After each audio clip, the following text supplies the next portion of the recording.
Hey, what's going on, everybody? It's Wilhelm Scream, and welcome back to the channel for some more Destiny 2 news and intel. And today, of course, is Friday, so we have our Friday weekly update.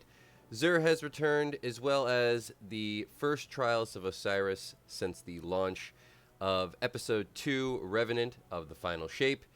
So I'm going to give you a breakdown on those two things, as well as all the other farms, glitches, and cheeses that you can use heading into the weekend. If you haven't had a chance to play very much this week, there is some excellent content new to the game, and with it, of course, some really great glitches that will allow you to get some free catalysts, possibly some free power, full loot if you're still on the power grind. But first off, XUR is now, of course, always in the tower, in his usual spot.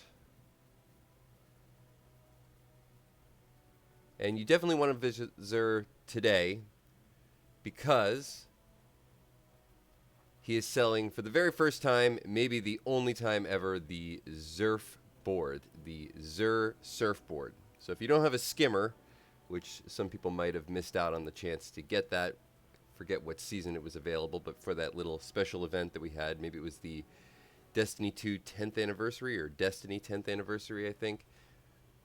Now's your chance to get a Skimmer, and in my opinion, this is actually way better than the one that I have. So definitely going to be picking this up, but he knows how much I love all things XUR themed. Come on, show me the image. Please, Bungie, please don't make me wait. Try it one more time, because I have to see it. I have to see it before I buy it. It's not going to show it to me. This is what this game does. It trolls you, just like this. Alright, well, maybe by the end of the video, but to move on to all the other exotics that we have available from XUR, we have a Crown of Tempest with a 68 roll, which is really, really high. Crazy resilience on this. 30 plus. It's about as high as I've seen as far as one singular stat. These might be kind of gearing us towards the rework of stats that we'll be getting next year, but I would definitely pick this up if you're looking for a halfway decent Crown of Tempest. Maybe you are, maybe you aren't. We have a Worm God Caress with a 65 roll, which is also not bad, and I like the distribution of this roll. Sort of a good uniform stat distribution across the board. You could build into this really easily. 65, not the highest, but certainly not the lowest, and where I would consider reasonable if you're looking to buy an exotic to build into it. You really want 65 and above. So pick up this Worm God's Caress if you don't have a decent one. And then we have a Celestial Nighthawk with a 66 roll, very high mobility, recovery, and intellect. I don't know if this is really great for hunters as far as a roll is concerned, but this certainly is really great exotic to have for all in-game content. Certainly a go-to still. I find people still using this when I'm doing things like Nightfalls or stuff with just random pickup groups of people. So, you know, pick it up if you don't have it. Let me know also in the comments section down below if this is a role that you would be chasing after. We have a 4th Horseman Catalyst. And then we have a Tractor Cannon Catalyst. Of the two, I think I would probably go for the Tractor Cannon Catalyst just because it's more PvE related. This might be more PvP related. I haven't used the 4th Horseman in quite some time, but also let me know if either one of these is something you've been chasing or you find yourself using often. And we of course have our exotic cipher if you're looking to masterwork any of your exotic armor. Remember, once you upgrade your exotic to a level 10, you can then masterwork it with an exotic cipher, which will give you that extra stat bonus slot. Please, Xurfboard, load for me. It's just too cool. Too cool to load. But pick it up. I'm definitely going to buy this. So have fun with it. If you've never used a Skimmer before, they're a lot of fun. Way more fun than Sparrows, in my opinion. Over on our second page, remember we have our exotic cipher quest. If you're looking to masterwork any of that exotic armor, this is a good chance to get 2 in 1 week. We have our more strange offers page where we have 3 enhancement cores for 5 strange coins. Not worth it. We have 7 enhancement cores for 11 strange coins. Also, very much not worth it. Glimmer's always worth it. I don't even need to look and see what these are for sale for. 70,000 Glimmer, 22,000 Glimmer. Pick both of these up. We have a Nightfall Cipher this week. Actually, also kind of interesting if you're looking for maybe any of that Adept loot. We have the Favor of the Nine buff. Remember to pick this up if you're running any activity. Maybe you're running trials this weekend in order to get more strange coins from that activity. Farm out any of these rewards from XUR. And we have the Strange Gift. Over on our Strange Gear Offers page, the real meat and potatoes of the video, we have our Hawkmoon with Eye of the Storm and a Combat Grip. We have the Arbalist. Really great go-to for endgame PvE content. This is always one of those things because of its intrinsic perk. The fact that it can break barrier champions. I might actually find myself using this season. Just a great exotic to have if you don't have it. We have the Cold Heart Trace Rifle. Haven't used this in quite a long time. Sort of a unique weapon. Very old trace rifle in the fact that you can tell just from the name it's given Cold Heart and it's not a stasis weapon. This is because this was actually released before stasis was even a thing, or probably even a thought in some Bungie employee's mind. But we only had Arc back then, so I guess that was what they thought was the closest to some sort of, I don't know, weapon that would need a name like Cold Heart.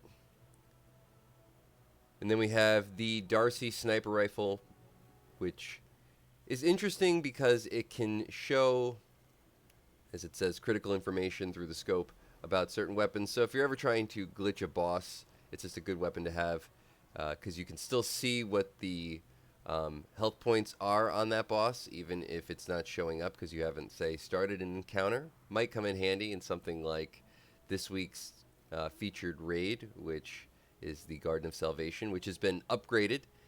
If you're looking for some ways to maybe glitch into the Garden of Salvation and get a couple of free chests, let me know in the comment section down below. It's been around for a while, but now that all that loot has been updated, might be worth it again. For legendary weapons, we have a Velpecula with Shoot to Loot and Adagio. We have a Kept Confidence with Invisible Hand, Harmony, and Head Rush. We have a 7th Seraph Shotgun with Slide Shot and Trench Barrel. We have the Imperial Needle with Impulse Amplifier and Wellspring. We have a Briganier's Memory with Field Prep and Demolitionist. We have a Shattered Cipher with Autoloading Holster and Rampage. Not bad, kind of like the roll on that. And then we have the Eternity's Edge for the Warlock with Infinite Guard, Thresh, and Counterattack. It's, of course, just for the Warlock.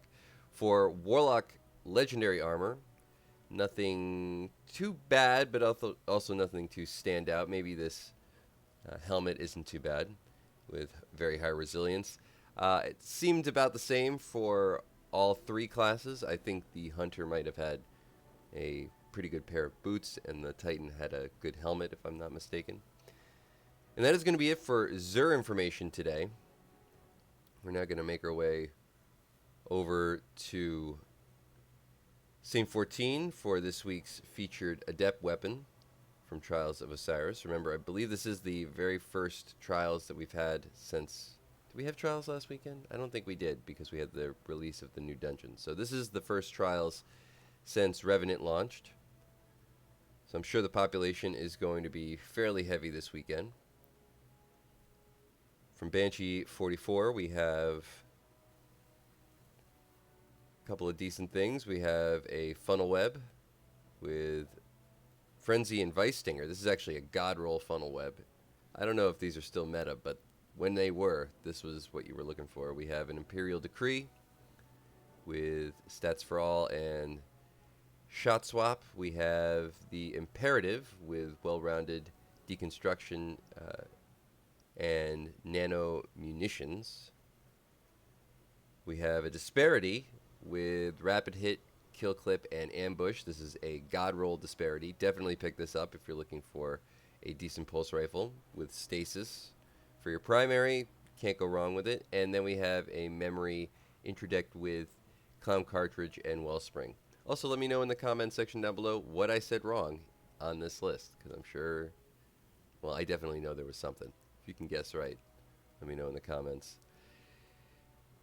Entry another time into that next giveaway for this video. Remember, we do one every 1,000 subscribers, so you never want to miss out. Remember, you can also rank up Master Raoul to get the new exotics very quick by doing the rank 3 decoding, because once you rank up, it will unlock the rank 4 decoding, which will have the new exotics available.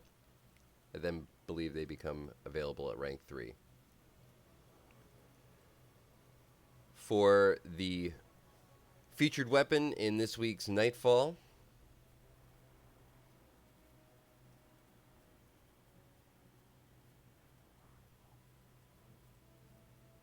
we have the Rake Angle, the new glaive. Stasis glaive might be worth it. Who knows? Not something I'm chasing for, but let me know in the comments if it is something you're looking for. I think I have a few. I have at least one stasis glaive already, and let me know when the last time you used a glaive was.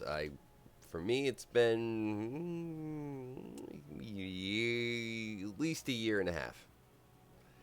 There was like an exotic glaive that was decent for half a second, but yeah, glaives, I don't know, just not my thing. Are they your thing? I'd really like to know. I'd like to know what kind of player is using a glaive, because maybe it'll change my mind about them. This week's Trials map is Dissidents, and this week's featured weapon is the Summoner Adept again.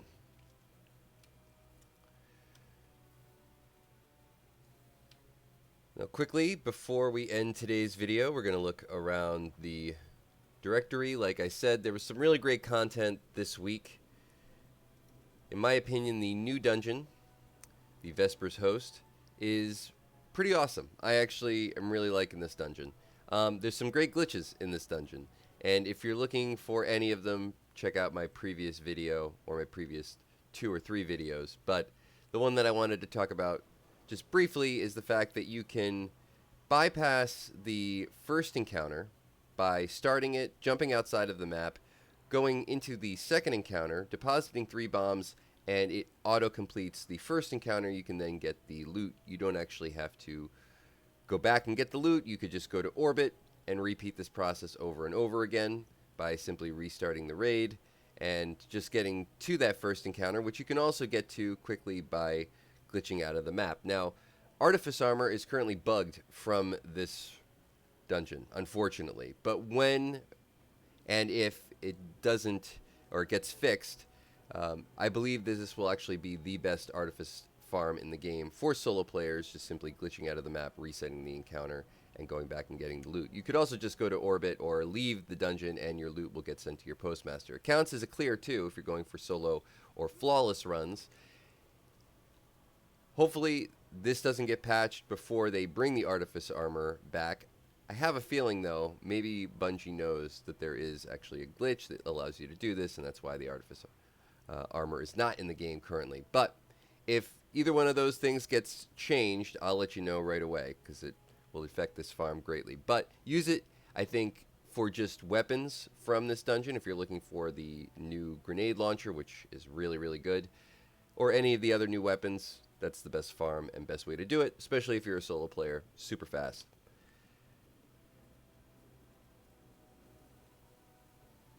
Today, this week's featured dungeon, so the dungeon that isn't the new dungeon, is the Pit of Heresy. Needs to be updated. And, of course, we have the new revised Garden of Salvation raid, which has been updated, or had its loot updated as the featured dungeon, the featured raid this week. And today's Legendary Lost Sector is, where are you? Why am I missing it? Is it over on Neptune? Pale Heart, maybe? Yes, the Pale Heart. I don't know how I missed it. Staring me right in the face. Is the Forgotten Deep. If you're looking to farm that out for any of those new exotics. And that is going to be it for all the information in today's video. Hopefully you found something in this video helpful. Please remember to like, comment, and subscribe to the YouTube channel. And turn on the bell to post notifications so you never miss out on any future Destiny 2 content like this. You can also follow me on Instagram. It'll be linked in the description box down below. Remember, any of those things also enter you into any future giveaways on this YouTube channel. We do one every 1,000 subscribers, so you never want to miss out. When and if we reach 100,000 subscribers, we'll be giving away an Xbox or a PlayStation or a video card if you play on PC. If you've watched to this point in the video, you can leave a hashtag The Final Shape, or a hashtag Revenant, or a hashtag XUR, or a hashtag Vespers Host, or a hashtag Trials of Osiris, or any of the other comments that I asked for in the comment section down below for another entry into the next giveaway for this video. And once more, I am Wilhelm Scream. Hopefully everybody has a great weekend. And of course, we will see you next time.